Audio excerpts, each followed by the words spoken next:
আইসেন বাড়ি, চাইছেন ভোট, ভালো। নেতারা তো পরে আর খবর লয় না। না ঠিক আছে, আপনি তো বলছেন, এটাও ঠিক আছে। তারপরও নেতায় নেতায় ফারাক আছে না। আমরা ক্ষমতায় যাইয়ে বইয়েই আগে ওই বাড়ি বাড়ি যাই উগলাম। কি উগলাইবেন? ওই যে জাগো কাঠের ঘর আছে না, এই কাঠের ঘরের ওই খুঁড়ি উগলাইয়া হেনতে গাঁততে দিম, কলাম করে একসাথে বিল্ডিং করে দিম। এর আমাকে প্রথম দফা। হুম হুম। আপনি খালি আমার কথা দেন, আপনার ঘরের ভোট কয়টা আমাকে নেতার দেবেন। ভোট আল্লাহ দিলাম না কই দেবে, হ্যাঁ কাল নিশ্চিত থাকতে আর। না এরম কই ভেবে না, কথা তো মনে হয় এরম আরও মানুষের কইছেন। আপনার মাথায় আর দিয়ে কন মগ নেতার ভোটটা দেবেন।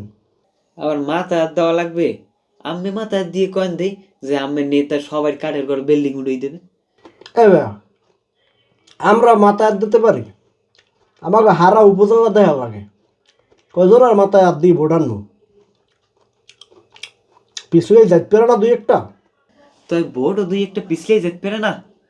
ওই মাথায় হাত দেওয়া ছাড়া ভোট দিতে পারবো না। এ মেয়া আপনার বোঝেন বেশি। এ মেয়া আপনার এই কয়টা ভোটের ফান্ডে আমার নেতার কি এমপিও বাজে থাকবে?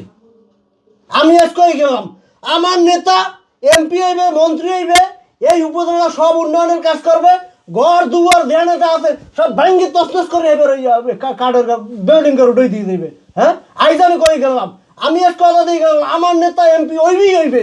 জয় বাংলা বানাই ফেলবো, জয় বানাইয়ে পরে সারি সারি দেবো।